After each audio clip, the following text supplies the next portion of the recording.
En la historia de Argentina, varias mujeres desempeñaron un papel importante en la construcción de la patria, como Juana Zurduy, Manuela Pedraza, Mariquita Sánchez de Thompson, Juana Manso, entre otras. Petrona Rosende de Sierra, nacida en Montevideo el 18 de octubre de 1787, fue una periodista y poeta uruguaya nacionalizada argentina. Es considerada la primera periodista argentina. En la ciudad de Buenos Aires fundó el periódico feminista La Aljaba, que apareció en noviembre de 1830 y se editaba 2 veces por semana en la imprenta del Estado. Tenía como lema: nos libraremos de las injusticias de los demás hombres solamente cuando no existamos entre ellos.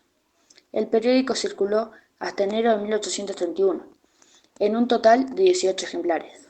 Actualmente la colección completa puede verse en el Museo Mitre y en la Biblioteca Digital Trapalanda de la Biblioteca Nacional de Argentina. El contenido íntegro de La Aljaba fue escrito por ella misma, aunque nunca firmó una nota con su nombre. Tenía apenas 40 años cuando montó el periódico, que se enfocaba en el fomento de la instrucción educativa de la mujer, su rol en la sociedad y su posición frente a los hombres. Asimismo, contaba con secciones dedicadas al arte, la religión, la amistad, los poemas y la literatura. Rosende era también poeta. El escritor uruguayo Alberto Zunfelde la llamó la 10ª musa y la Safo oriental. Fue llamada por Alejandro Magariños Cervantes Eva del Arte.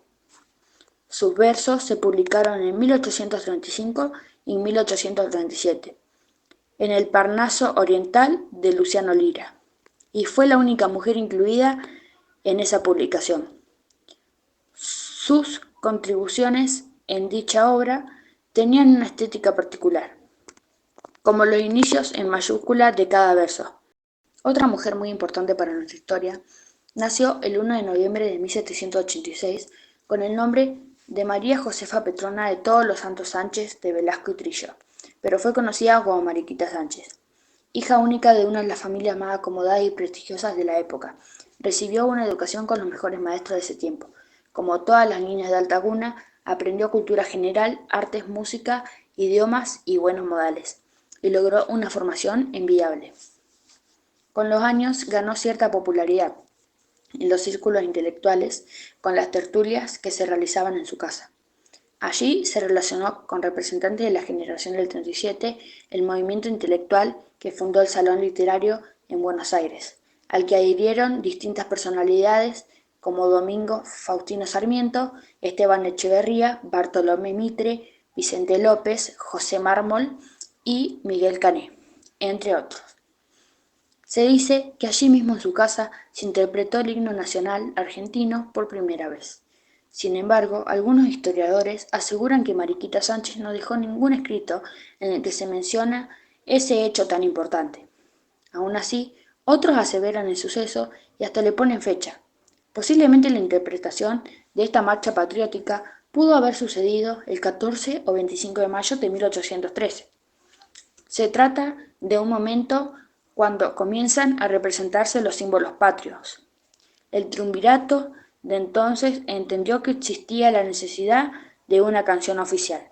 A partir de su sanción, el 11 de mayo de 1813, por la Asamblea del año 13, el encargado de la composición fue el diputado Vicente López y Planes. Es impresionante la trayectoria de Cecilia Grierson. Nacida en Buenos Aires el 22 de noviembre de 1859. Fue una profesora, filántropa y la primera doctora en medicina de nacionalidad argentina. Fue hija de una familia de inmigrantes escoceses, la mayor de 6 hermanos. Pasó su infancia en los campos de su familia en Uruguay. De adolescente tuvo que ejercer de maestra de primaria para ayudar a su familia. Posteriormente logró el título habilitante de esa profesión. Luego la enfermedad y deceso de una amiga le despertaron la vocación de ser médica. Consiguió recibirse y ejercer la profesión a pesar de ser mujer. Un inmediato casi insalvable en ese entonces. Se desempeñó como obstetra y kinesióloga, especialidades en las que construyó una extensa trayectoria y llegó a publicar libros específicos sobre el tema. No logró, en cambio, trabajar como cirujana, a pesar de ser la primera mujer que obtuvo el título habilitante. Nunca abandonó su tarea docente. Creó escuelas y otros tipos de establecimientos educativos con actividades distintas a la medicina, y fue pionera en el tratamiento de los niños con discapacidades y otros problemas. Cuando se retiró de la actividad docente, fue agasajada públicamente. Además, luchó intensamente por el reconocimiento de los derechos de la mujer. Participó en congresos internacionales y elaboró un estudio sobre el Código Civil de su país natal vigente en el momento, gracias al cual se aprobó un importante cambio en la ley, que incluyó importantes derechos para la mujer casada. Escribió numerosos libros y otras publicaciones sobre medicina, educación y temáticas diversas.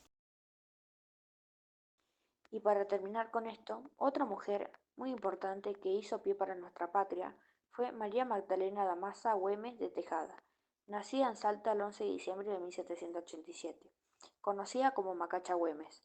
Fue una patriota argentina, hermana del general y luchador por la independencia argentina Martín Miguel de Güemes y una de sus principales colaboradoras. Macacha Güemes había nacido en el seno de una familia acomodada de hacendado y funcionarios realistas, hija de Gabriel de Güemes Montero, tesorero real de la corona española, y de Magdalena Goyechea, quien descendía de los conquistadores españoles y encomendados al norte del virreinato del Río de la Plata. Su nacimiento se produjo 2 años después que su hermano Martín, quien en su adolescencia se dedicaría a la carrera militar, y quien le apodaría la cucaracha polaca, como se acostumbraba a llamar a las Magdalenas. Eran 8 hermanos, de los cuales ella fue la sexta y la primera mujer. Fue educada según los ideales de las mujeres de la época y aprendió a leer a los 5 años, siendo su padre su maestro, lo cual era poco frecuente en la época. Además, estudió piano y flauta. En octubre de 1803 contrajo matrimonio con Román Tejada, hijo de una de las familias más tradicionales y antiguas de Salta, y capitán del regimiento de patricios en aquella ciudad, a los 16 años, con quien tuvo una hija, Eulogia. A pesar de su pertenencia a la alta sociedad salteña, al igual que su hermano Martín y su marido, llevó buen trato con los peones de sus haciendas, de quienes consiguió lealtad y respeto, los cuales serían integrantes de su futuro ejército. Este video fue especialmente hecho para conmemorar a todas las mujeres que pusieron un grano de arena para formar nuestra patria.